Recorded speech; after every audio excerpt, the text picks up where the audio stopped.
We're with Richard Fleisher in Delray Beach, Florida. It's August the 3rd, 2023, here in Glen Eagles Country Club. And Richard, what was your birth date? When were you born? July 26, 1926. Okay, so how old are you now? 97. And where were you born? Columbus, Ohio. And, Grant Hospital. okay. And what were your parents' names? My father was Leo H. Fleisher. My mother was Rosalie. Kahn was her maiden name. She was also known as Rosebud or Buddy by friends. And your father's parents, where were they born? What were their names? Your grandparents? Jacob Fleisher was my father's father. His mother was Sadie Horkheimer. That's your great-grandmother. Yes. So Jacob, where was he born? Jacob was born in Germany. So a section of Germany. And how old was he when he came to the United States?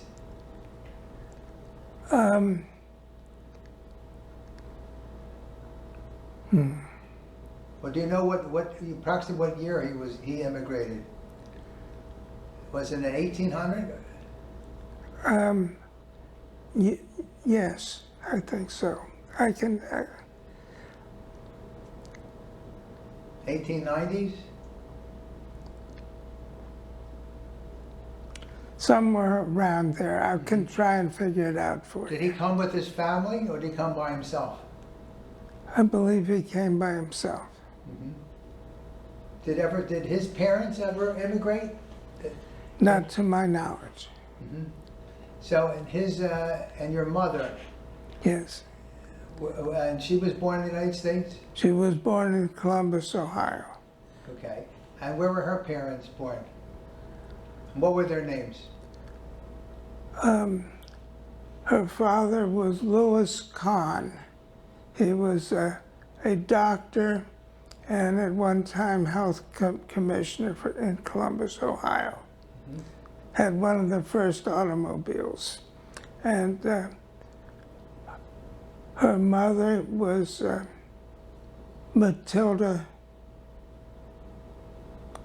Her maiden name? Kahn. That was her maiden name, though. Yes, But that was your grandparent. That was your mother's. mother. Okay. All right. So your mother was born in Columbus, Ohio. Yes. Okay. So 1898. she was born in 1898. Yes. Okay. And she lived to be 99 and a half years old. And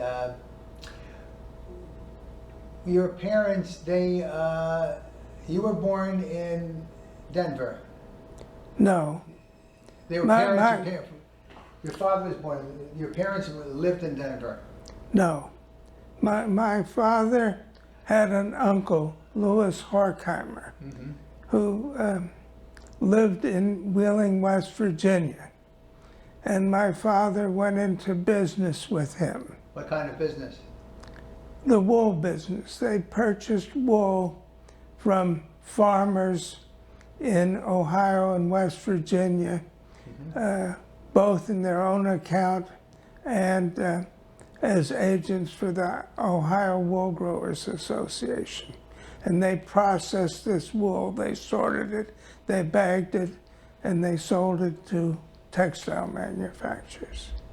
And this was now your father, but he was originally born in Denver, is that right? That's correct. Okay. So how old, and you were born in? Columbus, Ohio. Okay, so how long did your father live in Denver before he moved to Columbus?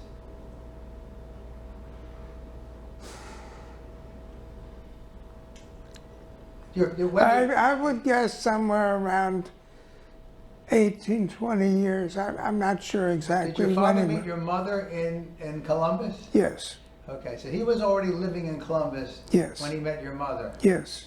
Okay. And your mother was 7 years younger than your father? Your mother was 22, is that right? No, no, no, no. My You was- wife was 7 years Okay. younger than I am. Okay. Too Um, much knowledge. I'm not Okay. exactly sure how much Okay. younger she So, was. I could probably figure it out. You had siblings, I right? had a younger brother, 4 years You younger were the than first one to be born me. Yes, in 1920, 6. 1926. Okay. So, what do you remember about your early childhood? You know, when you were very young, what do you remember? Did you, Well, we lived on Bryden Road, which was a few blocks from a street called Main Street, and we were over there one day, and we met an old hound dog, and he followed us home, and he answered to the name of Henry. And my parents had been on vacation down in an island in the Caribbean, and when they came home, they looked at a chair, and it was all chewed up on the leg, and my mother said, "What? How did this happen?" I said, "Henry chewed it." your brother?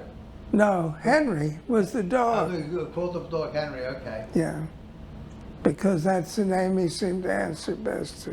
So this dog, how did you get this dog again? He followed us home, So did he follow your family or just you? my brother and I. Okay, so your parents let you keep this stray dog, Yes, and his dog was Henry, yes. and he liked to eat furniture. Well, he didn't eat much more after that. He liked to run and jump in the flower beds of neighbors and stuff. Oh, so what happened to him then? You still Well, kept him? One of the neighbors was a man who had been mayor of Columbus at one time, and and my grandfather was his health commissioner. Mhm. And the dog would land in his flower bed, and he would say, "I would shoot that dog if it didn't belong to the grandchild of that blessed doctor." So Henry kept us occupied. Where did you get the name Henry? We just called him different names, and he seemed to like Henry. Mhm. What your brother's name was, Robert Lewis. and so what do you remember about the beginning years, elementary school? Was there certain activities you liked, or certain interest in certain kinds of subjects? Well, I was an excellent student. I did very well. I graduated cum laude. I went to a small private school that was close enough to where we lived that I could walk to school. So it was a private school, Yes. not a public. Why didn't you go to a public school? Well, my parents didn't think the public schools were too good. The ones near us, there were the school I would have gone to had a large proportion of the school population would have been from poorer areas. Okay. And your father, he had this wool business. Yes. Okay. Now you said he went to the islands.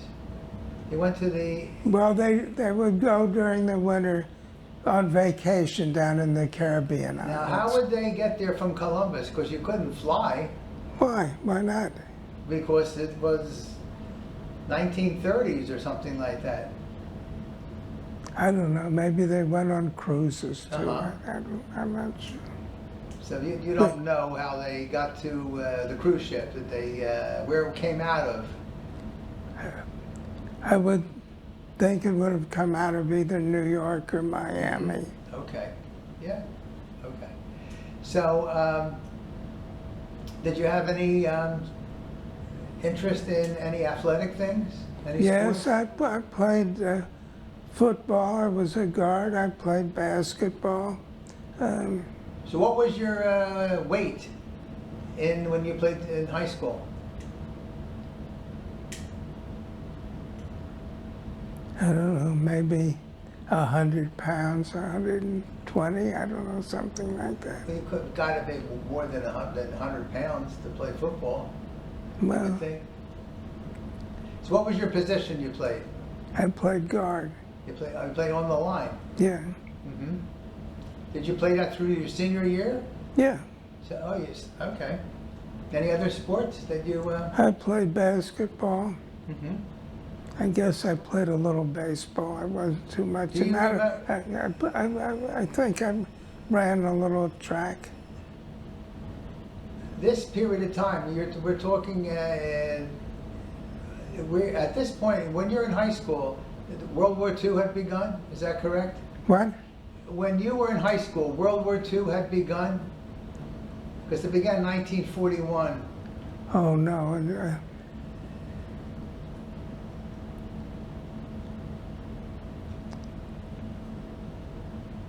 See, in 1941, you'd be about 15 years old. Yeah. Well,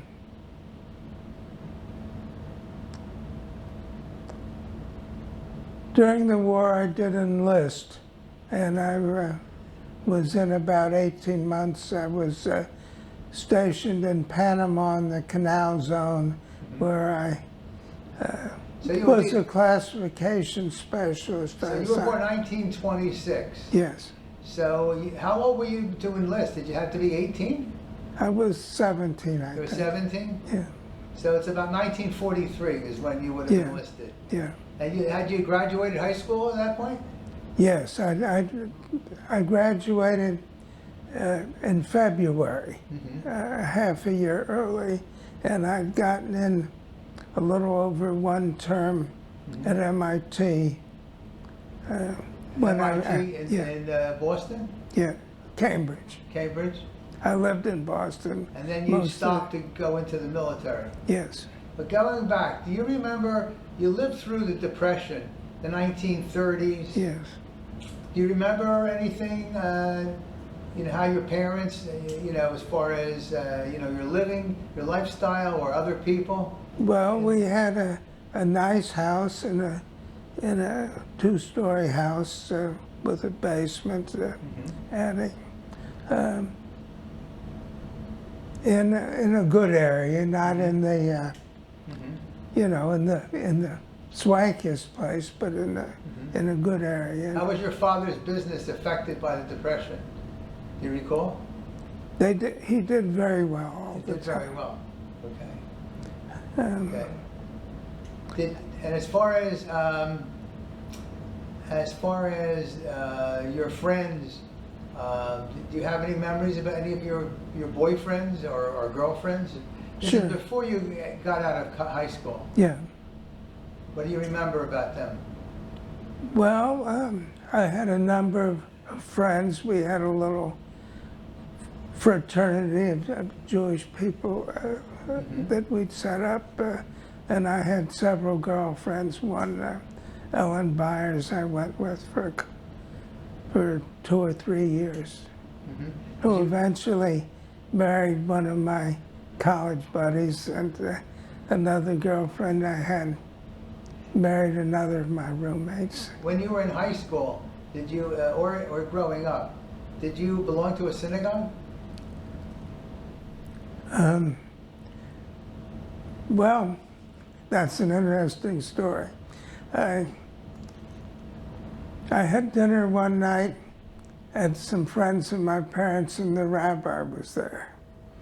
And he wanted to get me, we were not religious, he wanted to get me religious, and he managed to get me into the graduating class of the Sunday school. So I went one year and got confirmed, which my mother thought was fair because she had gone to Sunday school for many, many years. And when she was in her last year ready to be confirmed, her father had a fight with the rabbi and took her out, so she never got confirmed. So you made up for her mother. Right. The mother, at least I didn't make it, but my son got confirmed. Yeah. hmm Was that a Reformed temple? Yes. You know the name of the temple? Temple Emmanuel. No, Emmanuel's in New York. Temple Sinai. Zion? Sinai. Sinai. And do you know if it's still in existence? Or have they... I haven't been in Columbus in many years, but I have no knowledge that it's not. What did you do in the summer times? Did you go to vacation? Did you work? Did you go to camp? When I was quite young, we went up to Charlevoix, Michigan for the summers. When I got to be about, I guess, 10 or something like that, I went to camp in Maine at Kennebec. How long would you stay there? I stayed there about 6 or 7 years. I So ended you up would go... being a junior counselor. Oh, a camp. In camp. Yeah, Oh, do you know the name of the camp? Camp Kennebec in Maine, Waterville, Maine. So, were there other towns in that area that you would travel to outside of Charlevoix? We didn't really go around much. Okay. When you graduated high school in 43? 44. 44, okay. And then you started at Cambridge at MIT. MIT. Yes. All right, and then you decided to enlist. Yes. So they wound up sending you to, where did they send you initially for training? Biloxi, Mississippi. Okay. That sounds familiar. Yeah. I think it's one of the famous playwrights went to Biloxi. Could be. Tennessee Williams. No, I don't mean Tennessee Williams, the Jewish playwright that did all of these. He did a show, he did a play about the Biloxi. Yeah. Oh, yeah. So, how long were you there? I think about 3 months. It was Did you have any basically. conflicts being Jewish in Mississippi? Well, I wasn't really out in Mississippi much. I mean, occasionally Were you in we'd the go base? out to a restaurant or something. Well, I mean, as far as the other people and the other men that you... There were very few Jews. That's what I mean. Did you have any problems with... No, I really didn't. So after that, where did you go? Where did they send you then?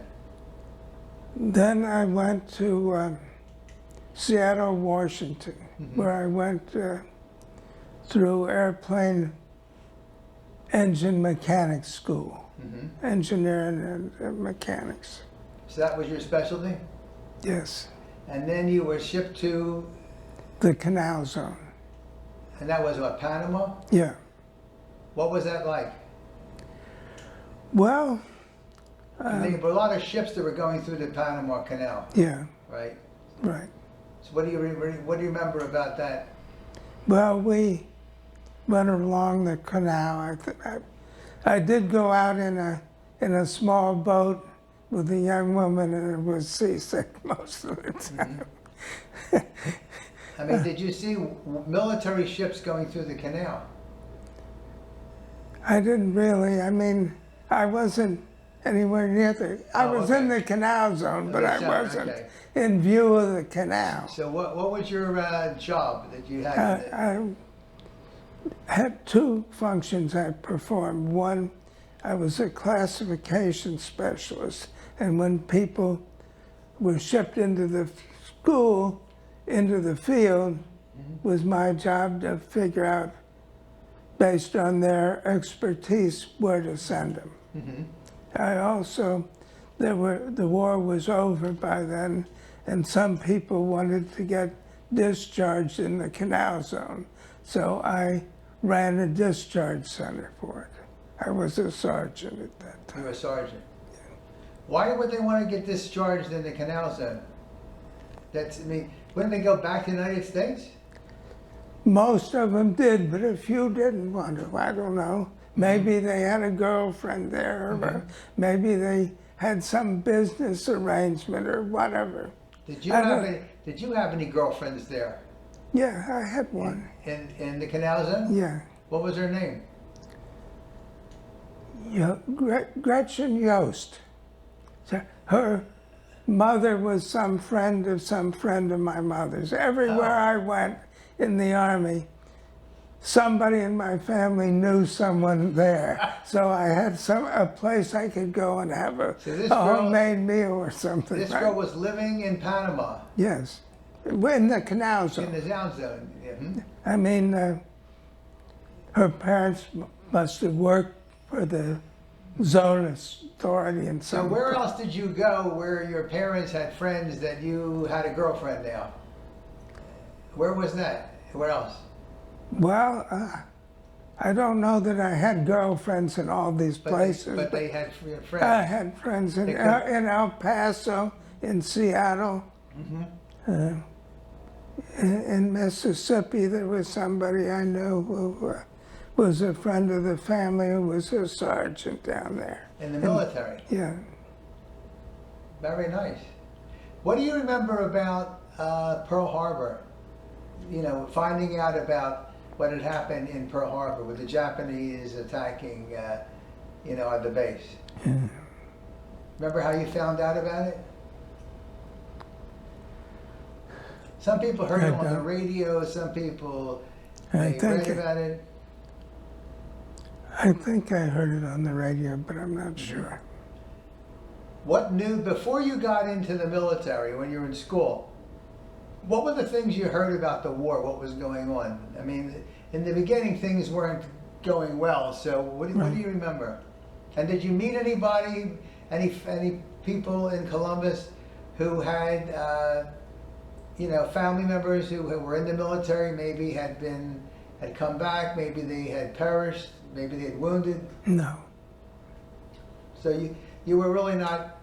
So what do you remember about the news? What did you hear about the war while you were still in high school before you went in the military?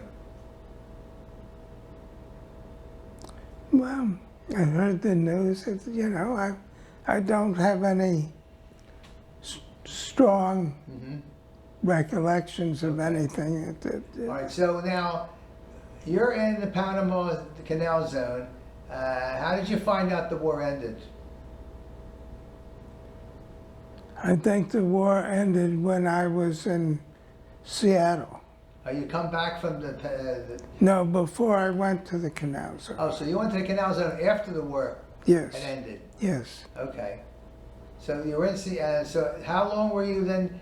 They're going to ship you to the Canal Zone and the war's over. And how much longer did you have to be in the military at that point? Well, I went in I think in February. I was, February 44? yeah. Mm-hmm. So I was out, I was in about 18 months. Okay. Okay. So you came out and then you went back home to Columbus? Yes. But did you go back to school? What happened? I went back to MIT. Okay. And tell me, what was that like? How many years did you do that? Were you in the school? Well, I finished out my 4 years at MIT. I graduated in '49, and I went to graduate school. My degree was in economics and engineering, chemical engineering. And I got a master's degree in business at Columbia University. Was it hard for you to get into MIT? Because nowadays, it's a very difficult school. I had very good grades. I graduated cum laude from Columbus, and I guess they wanted geographic distribution. Was that your primary school that you had applied for, or were there other schools you tried to get into as well? That was my primary school initially. By the time I got out of the Army, I would have preferred to have gone to Harvard or Princeton or Yale. But, you know, you couldn't get in there with all the people coming back. So I went back to MIT and I tried to take the types of courses that would lead me in the direction I was interested in, which wasn't being a chemist or a chemical engineer. Was your family able to take advantage of the GI Bill? Yes. So your parents didn't have to pay for your college? It paid for a sizable part of it. The GI Bill did? Yeah. But part of it, my mother had. And you got your graduate degree, was it a master's degree? Yeah. And that was where also? Columbia University. Oh, okay, you came, is that where you live, where your school, Columbus is in Columbia, oh no, Columbia in New York? It's in New York. In New York, Yes. okay. So then you graduate there, and what happens then? What did you? I went to work at Bloomingdale's. Okay. I worked for various divisions of Federated Department Stores for 11 years. My uncle was the chairman of the board of Federated Department. What was his name? Fred Lazarus Jr. So this was your father's side, your mother's side? My mother had one sister, an older sister, Celia, and she married Fred Lazarus Jr. Okay. So what was your, when you got to Federated, what was your function there? What was your position? I did a variety of almost everything. I worked in systems initially where we were responsible for putting out procedures, how to write a sales check, how to write a purchase order, how to do this and that. And we controlled and were responsible for ordering and keeping in supply all the forms used in the company, such as sales checks, purchase orders, transfers. How many stores,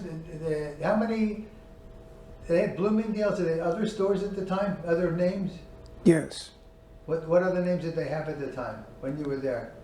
Bloomingdale's, Abraham and Strauss, Filene's, F&R Lazarus, Shillito's, Foley's, Sanger's. Eventually they bought Burdine's.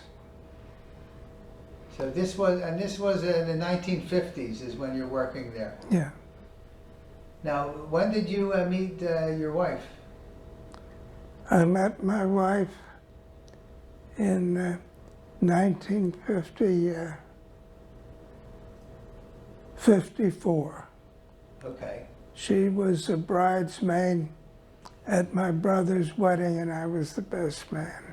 Oh, okay. Did you know her before? No. So this was your sister-in-law's friend? Yes. Okay. Yeah. And what do you remember about her when you first met her? What made you attracted to her? Well, I thought she was beautiful, she was pleasant, she played good bridge.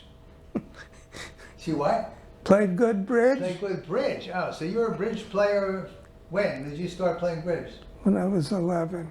11 years old? In Charlevoix. In camp?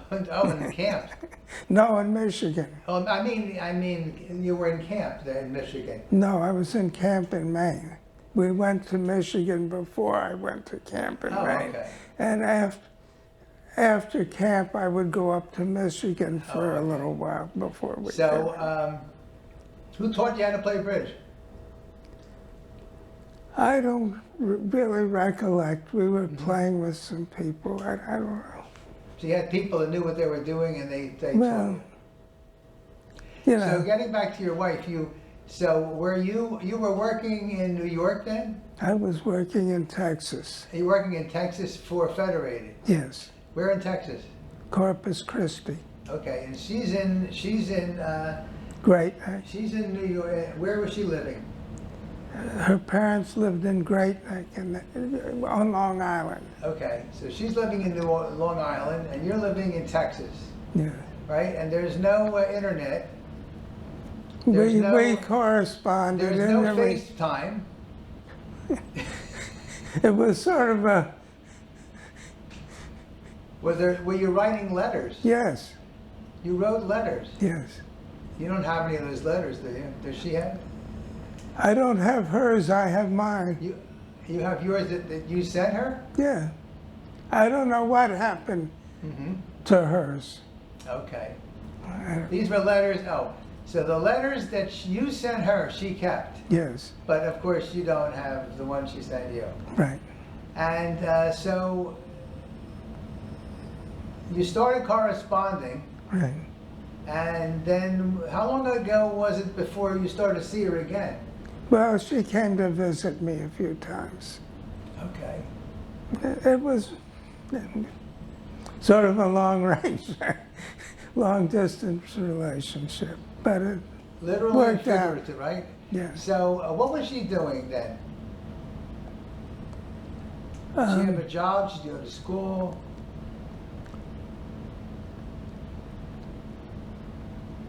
She had graduated Where did she graduate from? What school? Cornell. Okay. I don't think she had a job, but I'm not sure. What did her father do for a living? He worked for a company called Joe Low, which had two divisions. One division had the patents on popsicles. The other provided bakery flour and formulas and things to bakers around the country. And my father-in-law was the head of the baking division, vice president of the company. So your wife, what was her name again? I'm sorry. Elaine Ruth Levy was her maiden Okay, name. so Elaine, you're corresponding, and how long did that go on until you decided to get married? 6 or 8 months, something like that. So you decided to get married, and where was that? Where did you get married? In New York at the Pierre Hotel on January 2nd, 1955. January 2nd. Just aside, on January the 1st, 1955, that was my bar mitzvah. You got married on a Sunday, is that right? Or a Monday? Anyhow, I think I was on a Saturday, but it doesn't matter. Right. But that's so. Do you have an idea how many people you invited to the wedding? I think there were about 120.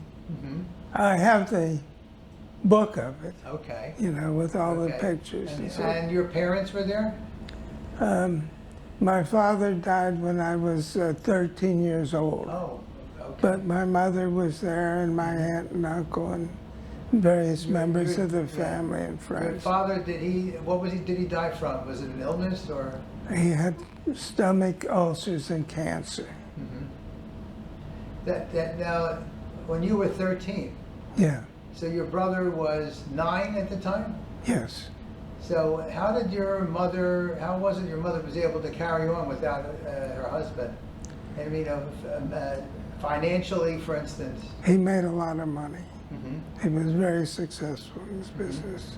She lived on the money he made to 99. Till 99. Well, she also inherited some money from her sister, who had one son who preceded her. So her monies went to my mother when she died. Your mother stayed in Columbus? Yes. So your wedding, do you remember anything unusual about the wedding as far as anybody make a toast, anybody? Oh, my brother certainly made a good toast, and a number of other people, yes. Okay. So where did you go to live initially, you and your wife? Well, Milwaukee, Wisconsin.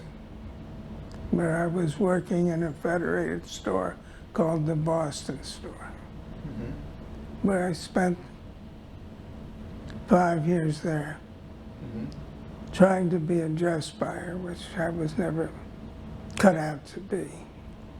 Because? Because some people have skills in one area and some in another.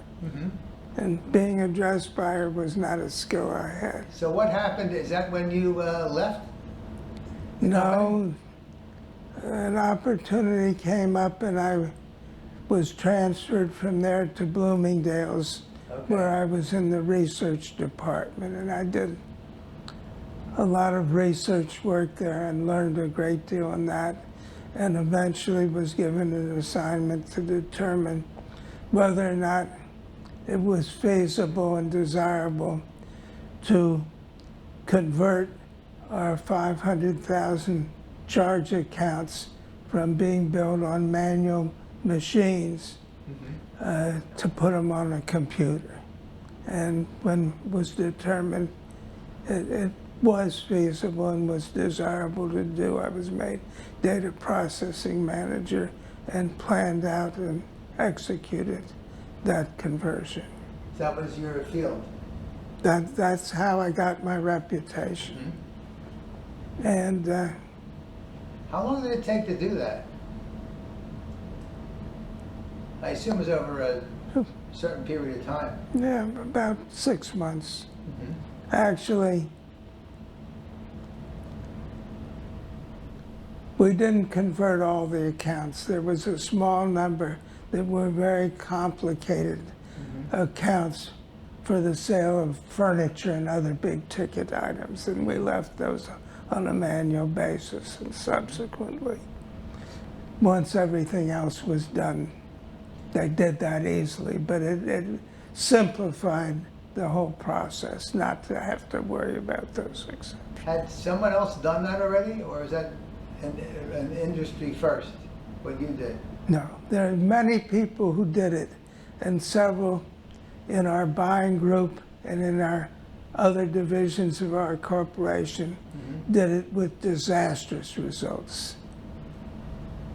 I went to one company, the Dayton company in Minneapolis, and the data processing manager showed me with great pride that no operator in the computer room had to walk more than 6 feet to get to any of the machines.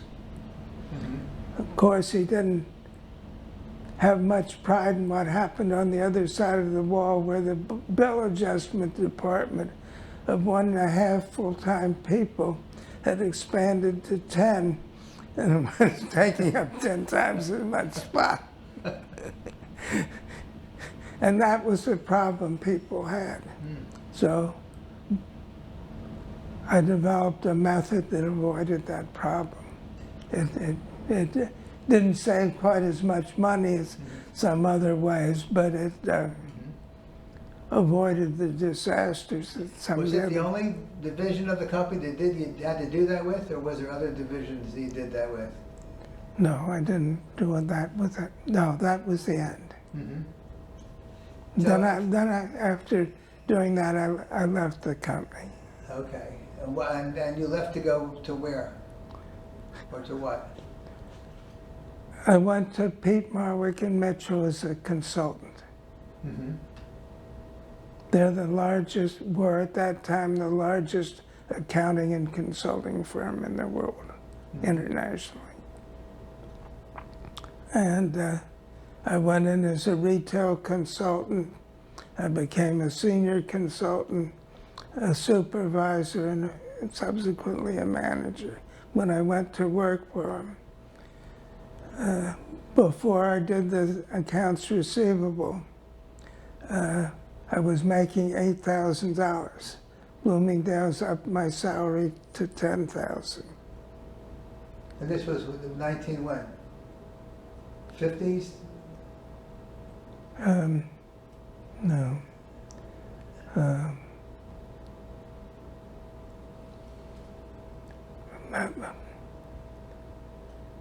I'll figure the exact time. Anyhow, Pete Marwick offered me 15,000. So I went to the treasurer of Bloomingdale's and explained to him that I had this offer for 15,000, and I wanted to let him know, and what was he willing to do for me, if anything. He said, well, in 5 or 10 years you could get to 15,000 with us.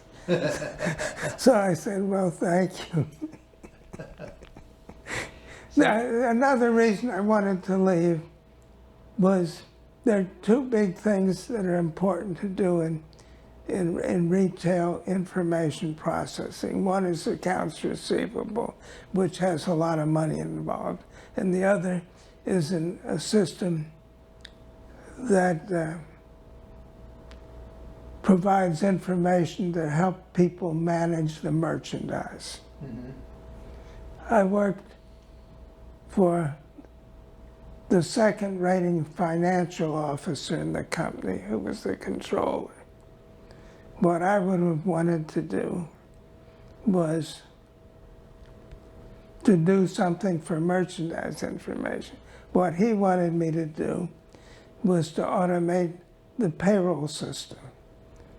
And he wanted me to do it the wrong way. So, if Pete Marwick had offered me $10,000, I think I would, no increase in money, I think I would have gone. Because I didn't want to do these inconsequential things and do them the wrong way. Yeah. So now, tell me about your life with your wife. Where you lived where? We lived in a suburb of New York in Long Island called Roslyn Heights. Did you move into an apartment, or did you? We had a house. What street was it on? Village Road, 135 Village Road. How long did you live there? Well,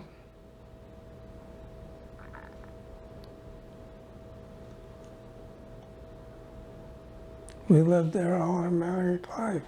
Oh, really? And that was how many years? Like 32. And I lived there maybe a year after, So a year or two after she died. How many children did you have? 2 daughters. Okay, so how long were you married before your oldest daughter? Her name is? Lisa. And when was Lisa born? You know what year that was? We were married in 55, about 3 years after that. 1958? Yeah. And then No, 59, I think. 59, and then your Lisa, and who was the second daughter? Nancy. Yeah, She was 3 years later. Okay. And do you remember the schools they went to? Well, they went to the Roslyn Heights public schools. The elementary school and the high school. We lived a few blocks from both schools. Your daughters, what do you remember when they were growing up? What type of activities did they do, and did you see them do these things, or what did you have them do? Did you participate with them? Oh yeah, I spent a lot of time with my kids. And I usually didn't get home when I was in town till 7 o'clock at night. And Elaine would keep the children, and we wouldn't have dinner till I got home, usually. You'd have dinner as a family until they would wait for you to come Yeah, home? yeah. But we spent a lot of time with the children, and my brother had 2 daughters also. They lived really? in Schenectady, and we visited back and forth with them. And as they got older, we sent the 4 children to the same camp in the summer, so they got to spend a lot of time together, and the 4 of them, as a result, became Did your very wife have close. any siblings? No, no. She was the only child? Yeah. So, where would you go on vacation with your wife? Well, In the early years, we would go down in the Caribbean to various islands. So where? In the The Caribbean. Caribbean? Okay. As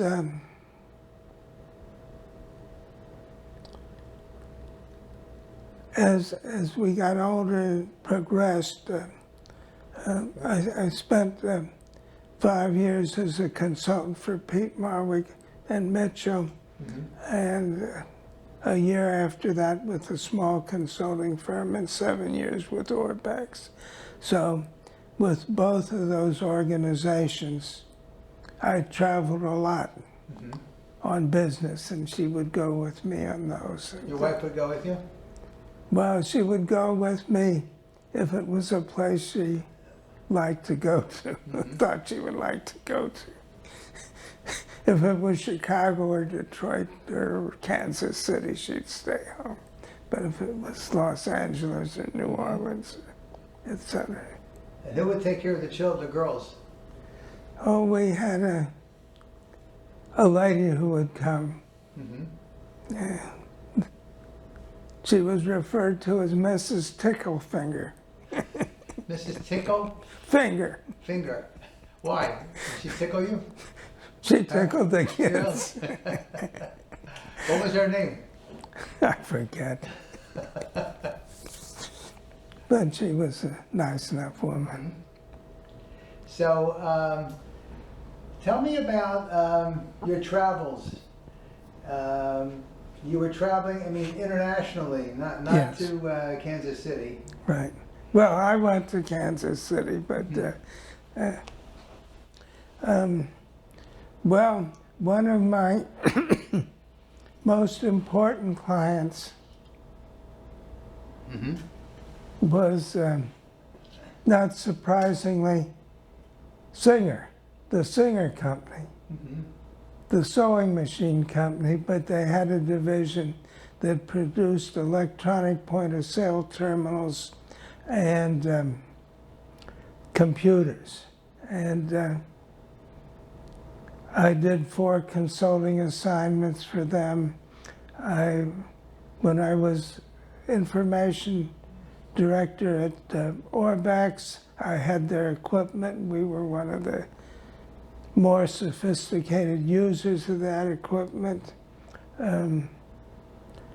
They put on some seminars in Europe, 2 sets of one in Versailles and one in Frankfurt, and they paid for my wife and I to fly over and for me to be a speaker at these conferences. And we lived first class. We got the best room in this country palace of some Queen of Prussia, where one of these was, and it was a pleasant experience. So how often would you do this? I did it 2 times With Singer. for Singer, yes. And then where else, what other companies and where would they send you? Who are the other companies that send you internationally? Well, I had a client called Edgar Stores who had about 500 shops, primarily in South Africa and in Zimbabwe and England. And I made 4 trips down there. I had a consultant who I had living there for a year. What type of stores, shops were they? They were small apparel shops. And they were really the first ones in Africa to sell to the blacks for credit. And the founder and owner of it was... What was that again? The founder and owner of it was a very dynamic guy. He had a square block estate that he had every kind of tropical plant and tree imaginable growing in.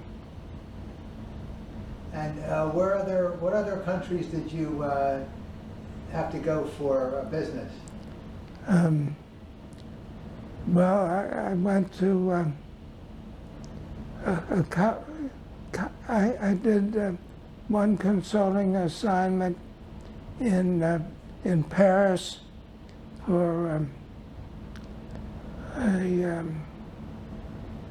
a dress company. I did one in Poland for a manufacturer of fleece wool products for 2 months. I did 3 months in Quito, Ecuador, and I did 2 different assignments in Brazil. So what were you doing for these companies? They had you come there, and what was your job to do? Well, it varied. In Poland, I put in a targeted direct marketing system, which helped to identify the groups of people who were most likely to respond to an appeal, to reply, and various testing to do that. I did a similar thing for a company in Brazil. The other company in Brazil, I did something pertaining to their accounts receivable, their customer billing. In Ecuador, where I spent the 3 months, it was putting together a merchandise information system specifications.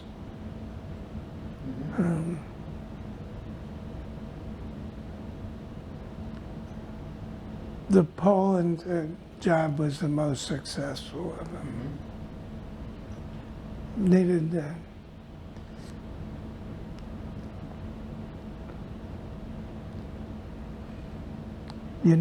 I needed interpreters, which I had in all the places, and some of them were better than others, but it's a communication problem.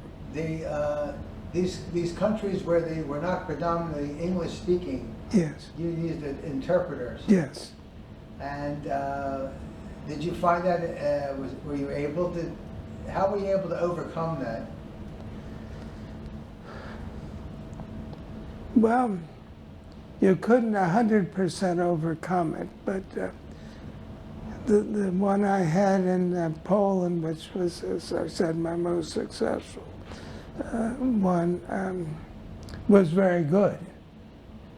Once I'd asked somebody questions, when somebody else came, she knew exactly what I was going to ask, so she just asked him, and that was very good. I had another one somewhere, I think in Russia, and this guy told me the answer to the question, and I said, I don't understand that. I didn't ask him anything about that. And the interpreter said, I asked him that. I said, please just ask him my questions. Were any of these countries communist countries that you were involved with? Communism was over by then in those Especially countries. in Poland? Yes. So they were Private entrepreneur. Were you ever involved with a company that had just recently been fined, they were free? Where, they had been ruled by the communists before, and now they're free and they're really basically starting from scratch? Well, I did that in Poland. As I said, I did several in St. Petersburg. But no. So when did you decide to, this part of your career, how long did you continue doing this? Oh, quite a number of years. Yeah. You were, after you left this company, you went on your own, or? After I left Orbex. Orbex was very well paying, particularly to their top management people. So by the time I left Orbex, I had a salary far higher than many of my cohorts who had bigger installations than I have. Also, ones who were much younger and technically more savvy and expert than I was. So there wasn't a market for my service, so I had to go into, if I wanted to make a living, I had to go into business for myself, which was fortunate because I did, and it worked out very well for me. So going into business for yourself, how did you make that adjustment? I mean, you had to look for clients. Yes. So what did you do? Well, I looked the other day and I found that there were about 40 instances of either speeches, conferences that I attended or displayed at. So I did a lot of it by word of mouth, getting out there and talking to people, getting published in trade publications and things like that.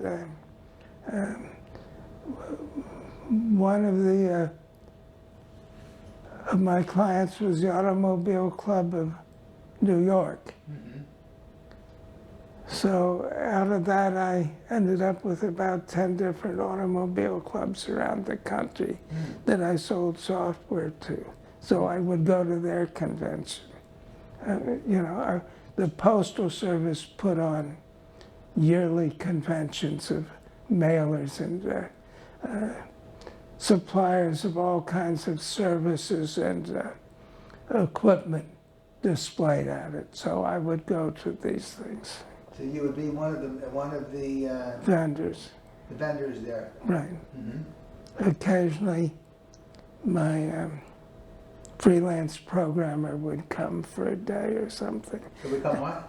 Would come for a Sunday, but he had a full-time job, so he wouldn't be around during the week. And my wife would usually go with me.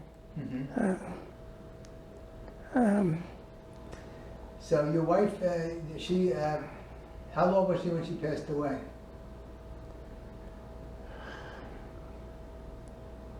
You said, was it 59. 50?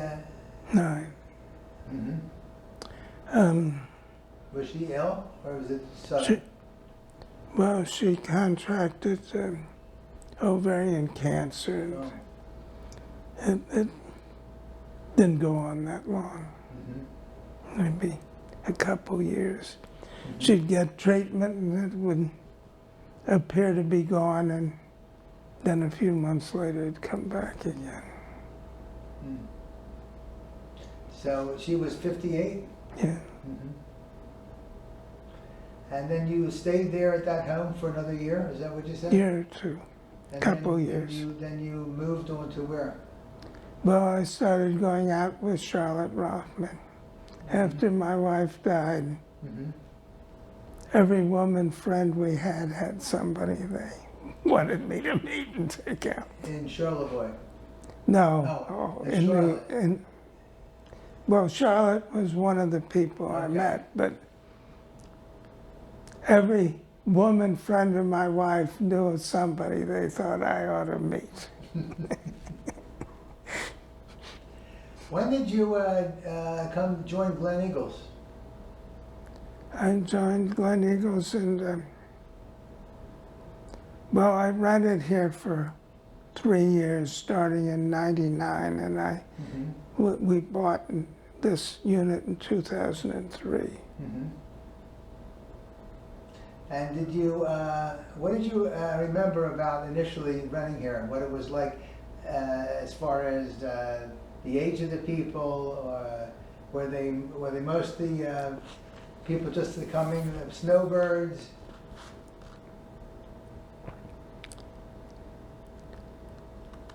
I guess the mix wasn't too much different than it is today. And did you start playing golf then, or were you playing before? I was playing before. Okay. And you played here, you won some tournaments?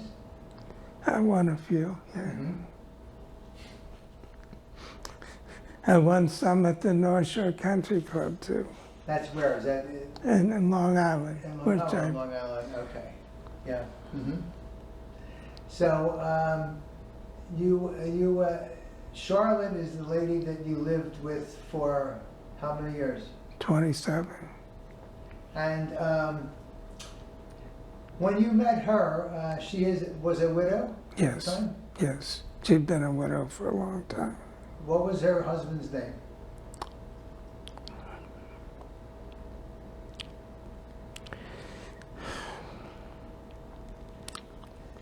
Well, that's okay. I got it in my mind now. She has children? She has a son and a daughter. Okay. What's their names? Marcia Rothman Mm-hmm. and Jamie Rothman. Okay. And Jamie has a wife, Susan. Marcia has a wife, Andrew Minstein. Mm-hmm. When did you start coming here full time? 2003. 2003, okay. At that point, had you retired? Yes. Okay. So now you had another career. You started helping nonprofits, is that right? I help two categories of organizations. Mm-hmm. Nonprofits in the United States and any kind of organizations overseas. Mm-hmm. And did you travel there, or did you do it by? Well, I traveled to the overseas ones. Mm-hmm. The ones I was doing in the United States were basically when I was, primarily when I was living in Long Island and were in the New York metropolitan area. Mm-hmm. So I could visit them there, yes. Well, this was another business. But when I moved down here, Right. there was not a chapter of was called the National Executive Service Corps. Mm-hmm. There was an International Executive Service Corps and a National Executive Service Corps. And there were various local executive service corps around the country, but there was not one in South Florida. Mm-hmm. So three other gentlemen and I organized one. And it went through a series of evolutions and eventually became called Nonprofits First. Mm-hmm. Was this done gratis, or were you being paid for this? No, well,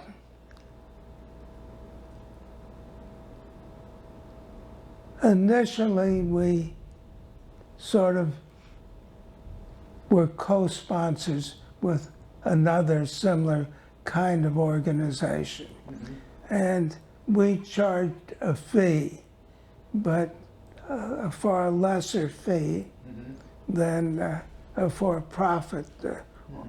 consulting organization would. Right. Mm-hmm. And we didn't take any money out of it. Mm-hmm.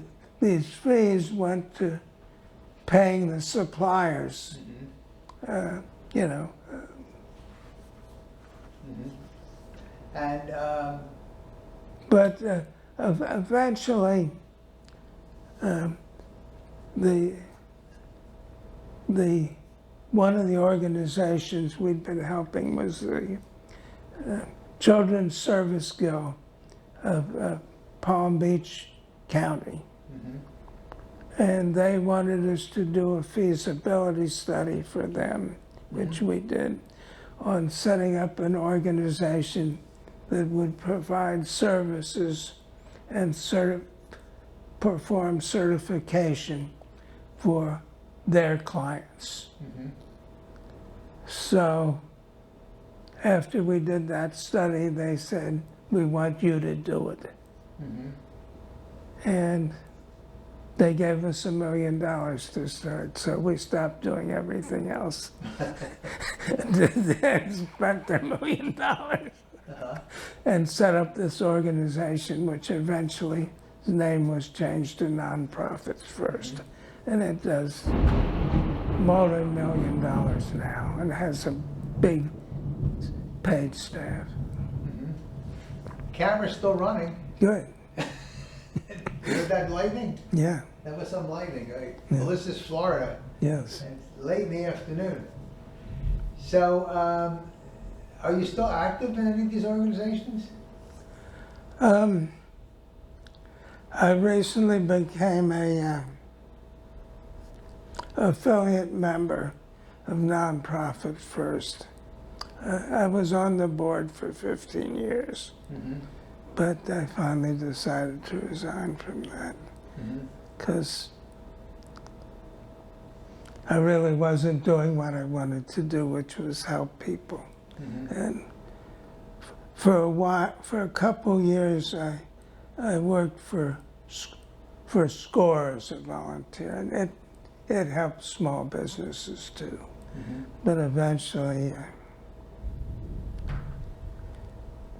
I got tired of the internal politics that went on with the people in that organization. And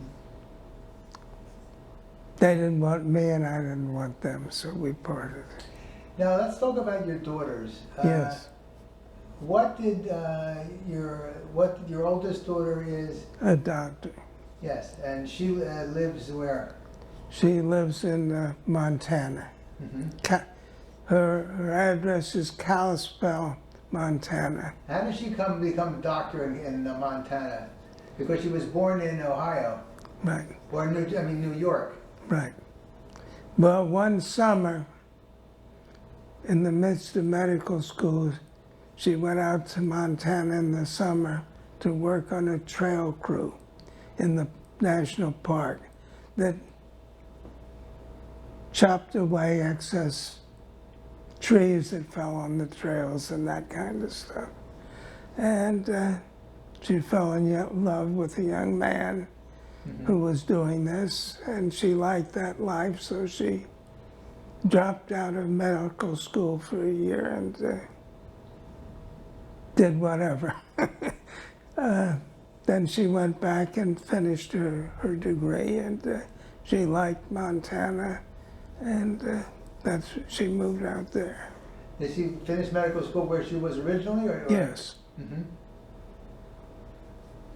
And your other daughter, where does she live? What did she do for a career? She's been in the travel and event planning business. And she now works for a group that she does their travel arrangements for.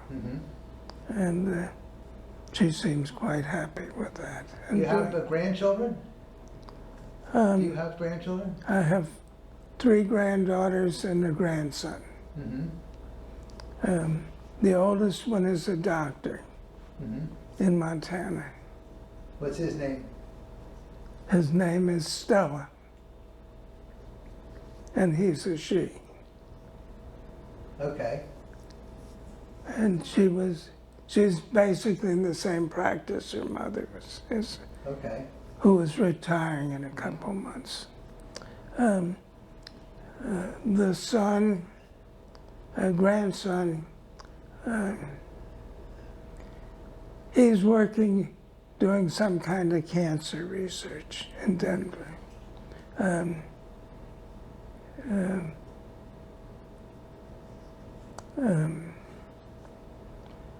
Cecily lives in Sarasota.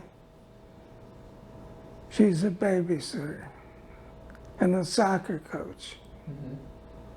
And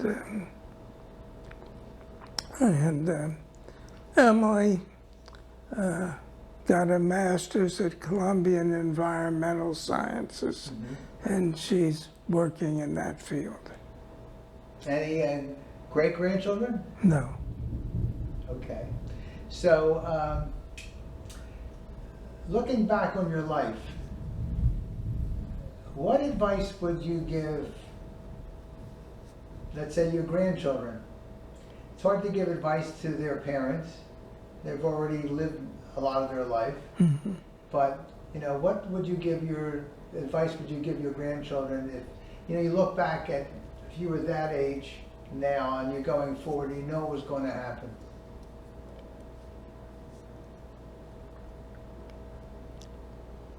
Well, I really don't advise my grandchildren. I think grandchildren are something to enjoy, and I do. But I think what they do and where they go is their and their parents' responsibility, not mine. Right. But I mean, as far as your life experiences, things that you've experienced that maybe, if you had known that maybe earlier, you would have done something different. Just a concept on the way you live.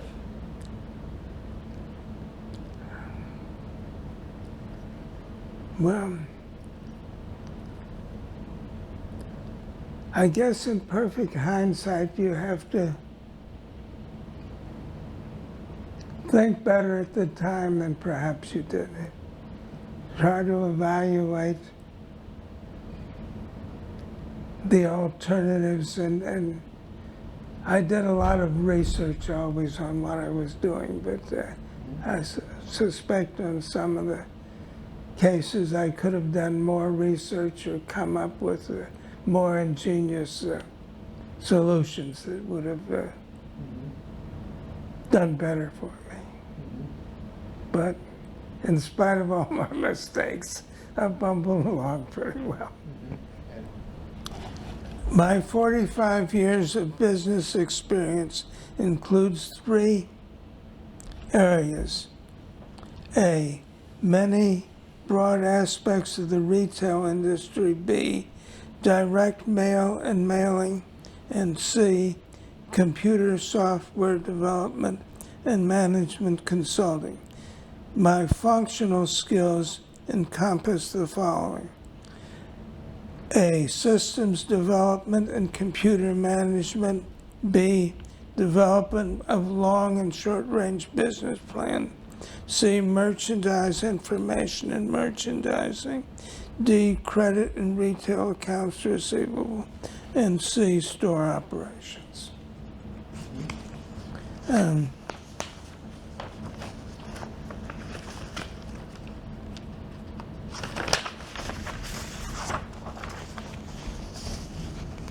I'll read you part of a letter I received from a gentleman named Sam Harvey, who was an assistant vice president and director of information services for the Singer Company, one of the key organizations I did a lot of work with.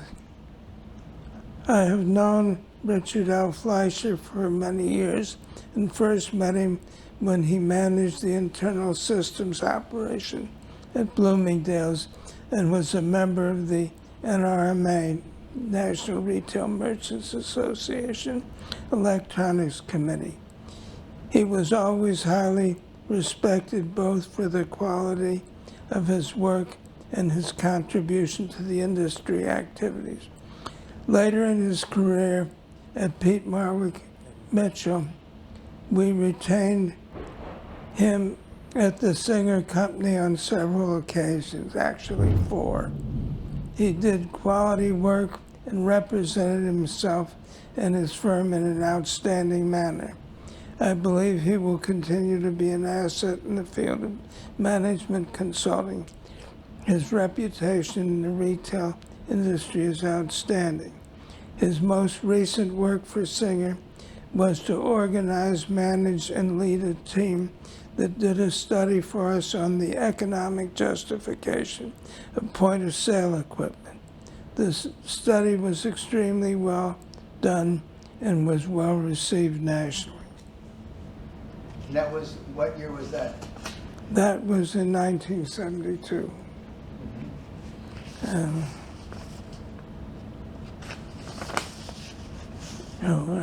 I read you the other thing. I guess that's about what I've got. I did go through the last night a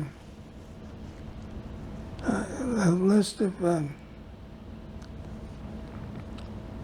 certification, presentations, speeches, articles I wrote, and I discovered it ended up about 40, over 40 of them. 40.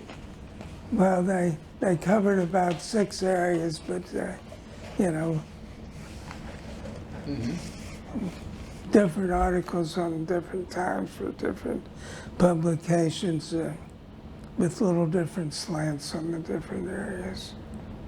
So is golf your favorite activity outside of bridge or bridge? Well, I would say bridge is gaining on golf as my 8 years go by. I guess my favorite activity was working. Working in your life. Yeah, I enjoy doing things that are mentally stimulating, that I think are going to make a difference for somebody. What you're doing, especially with the nonprofits. Yes. What have you seen as far as that help? How do you what is the fruits of your work as far as working with the nonprofits? Well, I think they're achieving their goals better based on the help I and others have given to them. What some of the companies what are the companies that you helped with? What type of companies are they? Okay, what the companies that I think were the most important relationships from both sides would be Macy's, the Singer Company, Bloomingdale's, the state of New York. I did multiple jobs for about 4 or 5 different entities in the state of New York. This Edgar Stores that I mentioned, I did a lot of work for, was important.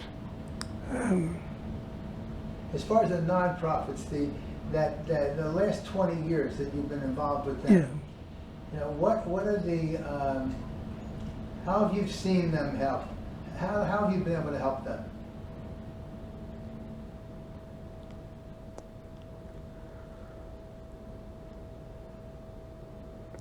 I think we've been instrumental in ensuring that they installed systems and controls so that they remained viable firms. And were organized and managed in a way that they could achieve their objectives. So what type of companies are these? Give me some examples of one of these nonprofits that you've helped.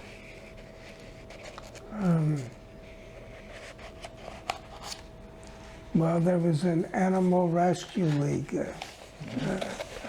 group was one we did significant work for. And I think we made some. What else? What other type of company?